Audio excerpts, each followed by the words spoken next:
நமஸ்தே. இப்போ நம்ம விஷாரபூர்வா பேப்பர் 1ல கேட்கக்கூடிய டிப்னி தான் பார்த்துட்ருக்கோம். த லாஸ்ட் டிப்னி ரங்கீலி பாயி. ரங்கீலி பாயி யார்? டாக்டர் சின்ஹாவோட அம்மா தான் ரங்கீலி பாயி. ओके, இப்போ நம்ம रीड பண்ணிக்கலாம். मुंशी प्रेमचंद जी हिंदी उपन्यासों का सम्राट माने जाते हैं. निर्मला उनका ही लिखा अनुपम उपन्यास है. रंगीली बाई का पात्र इसी उपन्यास का पात्र है. ஓகே, இந்த நிர்மலாவோட ஆத்தர் யார்? கெஸ் பண்ணிட்டீங்களா? Yes, the right answer is Premchandji. Okay okay இந்த பிரேம்சந்த்ஜி தான் ஹிந்தி உபன்யாசனோட என்ன சொல்கிறது, ஹிந்தியில் இருக்கக்கூடிய ஒரு கிரேட் நாவல், அந்த கிரேட் போயட் அப்படின்னு சொல்லலாம்.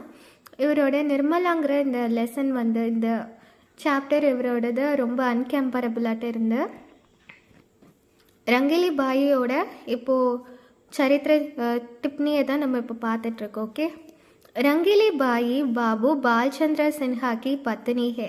रंगीली बाई यार है? बालचंद्र सिन्हा और वाइफ.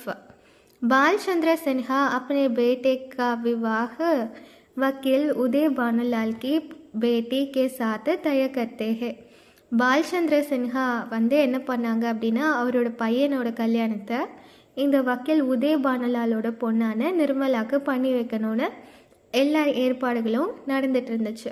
वे सोचते हैं कि दहेज में बड़ी रकम मिलेंगी. ஏன் அப்படின்னா, பாலச்சந்திர சின்ஹா என்ன நினச்சாங்க அப்படின்னா, நம்ம கல்யாணம் பண்ணி வைக்கும் போச்சில் நிறைய டவுரி உங்களோட ஃபேமிலிக்கிட்டேருந்து கேட்டு வாங்கலாம், அந்த மாதிரி ஒரு மென்டாலிட்டியில் தான் இந்த ஒரு ஏற்பாடு எல்லாமே பண்ணியிருப்பாங்க. மகர் வக்கீல் கி அகால் மிருத்யு ஹோத்தி ஹே और சின்ஹா கி ஆஷா டூட் ஜாத்தி. இப்போ என்ன ஆயிடுச்சு அப்படின்னா, வக்கீல் உதய் பான்லால் என்ன ஆயிடுச்சுன்னா, அவர் இறந்து போயிட்டார் இல்லையா. அப்போது இறந்து போனனால இந்த பாலச்சந்திர சின்ஹாவோட ஆசையும் நிறைவேறாமல் போயிடுச்சு. அதான் ஆஷா டூட் ஜாத்தி. ஆஷா அப்படின்னா ஆசைகள், டூட் ஜாத்தி, டூட் அப்படின்னா பிரேக் ஆகுது. इसलिए वे विवाह को रोक देते हैं. रंगीली बाई भी इससे हसमत होती है. ஓகே, இப்போ என்ன ஆகுது அப்படின்னா, இதனால் அவங்களால டவுரி கொடுக்க முடியாத காரணத்தினால இந்த கல்யாணம் நின்று போகுது. ஆனால் ரங்கேலி பாய்க்கு ரொம்பவே கஷ்டமாக இருக்கும், ஏன் இப்படி பண்ணிட்டாங்க அந்த மாதிரி.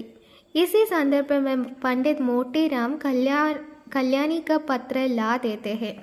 இந்த டைமில் புரோகிதர் மோட்டேராம் ஒரு புரோகிதர். அவர்கிட்ட கல்யாணிங்கிறது யார்? நிர்மலாவோட அம்மா இல்லையா. நிர்மலாவோட அம்மா என்ன பண்ணுறாங்கன்னா, ஒரு லெட்டர் எழுதி கொடுக்குறாங்க. இந்த கல்யாணத்துக்கு எப்படியாச்சும் சம்மந்தம் தெரிவிங்க, அந்த மாதிரி ஒரு லெட்டர் எழுதி கொடுக்குறாங்க. யஹ பத்ர பதுக்கர் ரங்கீலி பாயி பதல் ஜாத்தி ஹே. அந்த லெட்டரில் ரீட் பண்ணதுக்கப்புறமா ரங்கீலி பாயோட மனசுக்கு ரொம்பவே கஷ்டமாக இருக்கும்.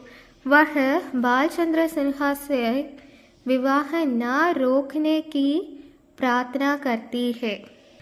லெட்டரை படித்ததுக்கப்புறமா இதை ரங்கீலி பாய் என்ன பண்ணுவாங்க அப்படின்னா, பாலச்சந்திர சின்ஹா கிட்ட ரொம்ப ரிக்வெஸ்ட் பண்ணி கேட்பாங்க, இந்த கல்யாணத்தை நிறுத்த வேண்டாம், நடத்தி வைக்கலாம் அந்த மாதிரி. पति पत्नी के बीच बड़ी देर तक बाद विवाद चलता है. இவங்க ரெண்டு பேர், இந்த ஹஸ்பண்ட் அண்ட் ஒய்ஃபான ரங்கீலி பாய்க்கும் பாலச்சந்திர சின்ஹாக்கும் ரொம்ப பெரிய ஒரு வாக்குவாதமே நடந்துட்டுருக்கு. ஃபிர் பி சின்ஹா நஹீன் மான்தே ஹே. அதுக்கு இடையில் அவங்களோட பையனான சின்ஹா என்ன பண்ணுறாரு அப்படின்னா, இல்லை எனக்கு இந்த கல்யாணம் வேண்டாம் அப்படின்னு சொல்கிறாரு. உன்கா பேட்டா புவன் மோகன் பி கஹ தேத்தே ஹே கி முझे यह शादी नहीं करते हैं. ஓகே, அவங்க என்ன பண்ணுறாங்க அப்படின்னா, சரி ரங்கீலி பாய் என்ன யோசிக்கிறாங்கன்னா, சரி சின்ஹாவோட அப்பாவுக்கு தானே இந்த கல்யாணத்தை விருப்பம் இல்லை, தன்னோட பையன்கிட்ட இதை பற்றி பேசி புரிய வச்சு நம்ம சம்மதம் வாங்கலாம், அப்போது அவங்களால மறுக்க முடியாதுன்னு யோசித்தாங்க. லாஸ்ட்டில் அவங்களோட பையனே இந்த கல்யாணம் வேண்டாம் அப்படின்னு சொல்லிடுவாங்க. ஆக்கே ரங்கீலி பாய்க்கோ ஜூக்னா படுத்தா ஹே. அதுக்கப்புறமா லாஸ்ட்டில் என்ன ஆச்சு அப்படின்னா, ரங்கீலி பாய் ஆசைப்பட்ட மாதிரி ஒன்றும் நடக்கலை. रंगीली बाई दूसरे स्त्री का दुख समझाने वाले हैं. इस रूप में उसका चरित्र चित्रण हुआ है.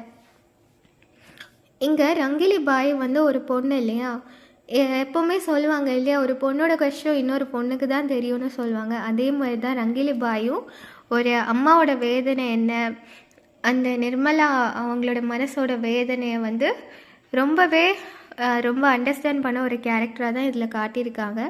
அதனால் இந்த ஒரு கேரக்டர் இதில் ஒரு அன்கம்பேரபிளாட்டு இருக்குது. ஓகே, நீங்கள் இப்போ என்ன பண்ணணுன்னா, இந்த நான் சொன்ன மீனிங் எல்லாமே மேலே இந்த மாதிரி நோட் பண்ணிகிட்டே வாங்க. ஏன்னா மீனிங் எழுதி வச்சா தான் உங்களுக்கு நெக்ஸ்ட் டைம் ரீட் பண்ணும்போதுல ரொம்பவே ஈஸியாக இருக்கும், புரியும். இல்லாட்டா நம்மளை வந்து திருப்பி புதுசாக படிக்கிற மாதிரி இருக்கும். அதுக்காக தான் சொல்கிறேன். ஓகே, இது எல்லாமே படிச்சுட்டு டெஸ்ட் எழுதி நீங்கள் எனக்கு அனுப்பணும். ஓகே ஓகே இதோட இந்த டிப்னி முடியுது, டிப்னி பாட்டே முடியுது. ஆல்ரெடி நம்ம முன்னாடி பார்த்த டிப்னி வீடியோஸ்லாம் புரியலைன்னா திருப்பி எடுத்து பார்த்துட்டு இது பாருங்கள். ஓகே, அண்ட் மறக்காமல் என்னோடய சேனலை சப்ஸ்கிரைப் பண்ணி சப்போர்ட் பண்ணுங்கள். தன்யவாத்.